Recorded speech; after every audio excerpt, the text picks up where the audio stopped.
Where I live, if you go downtown, you'll see some of these bronze statues, and they look kind of cool. For a while now, I've wanted to get a photo of one of these early in the morning, so I brought my camera with me as I went to work.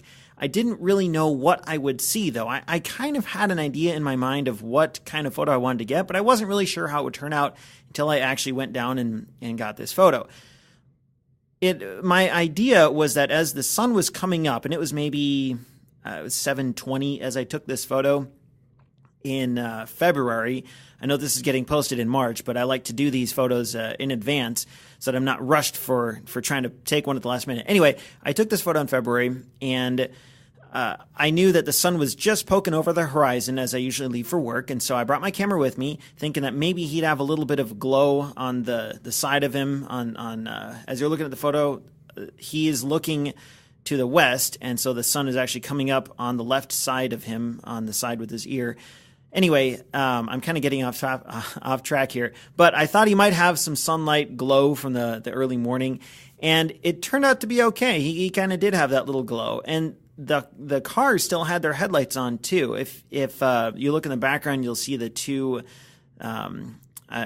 big circles from the headlights of a car that are coming at you. This photo would have looked vastly different in 30 minutes.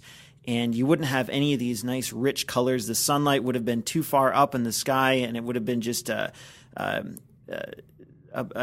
overexposed in the background. So anyway, I got up early, or I didn't get up early, but I brought my camera with me as I left for work to take one of these morning shots. And I tried several different positions, all from the same vantage point, but just sort of varying how close and far I was. I started out with some medium shots to kind of show them from the waist up. And then I stepped back about 10 feet, and I got a couple shots where you could see the whole guy, top to bottom.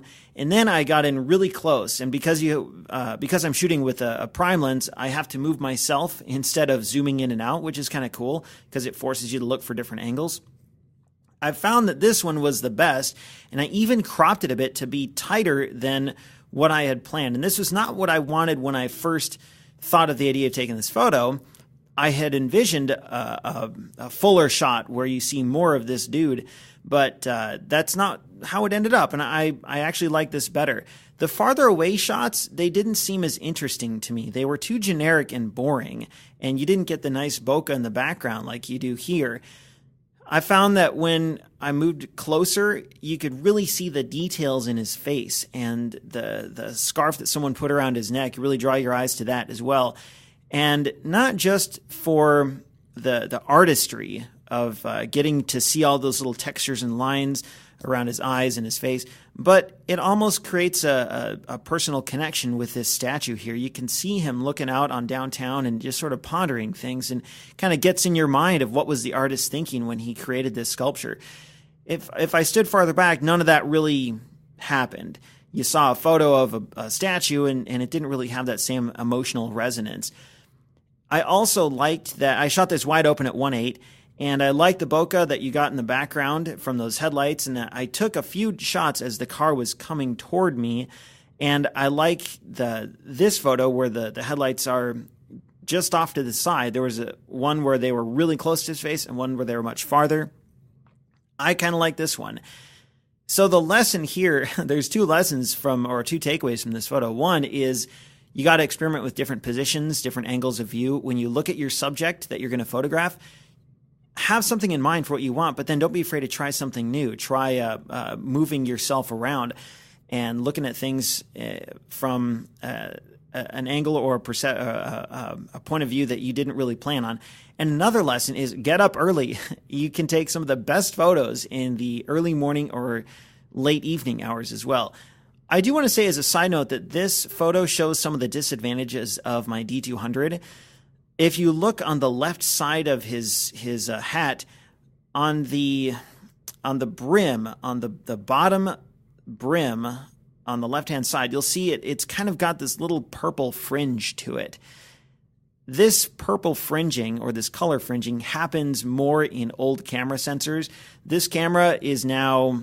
I'm recording this in 2014. This camera came out in 2005, so it's 9 years old technology, and cameras have come a long way in the past 9 years. But I still like shooting with this D200. It's still a great camera. It's just a limitation of the camera.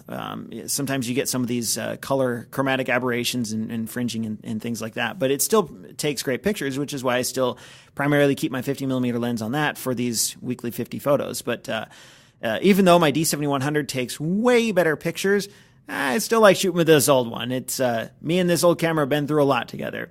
Anyway, so there you go. That's I can't really think of a fitting conclusion, but I'm just gonna stop this recording and let it be.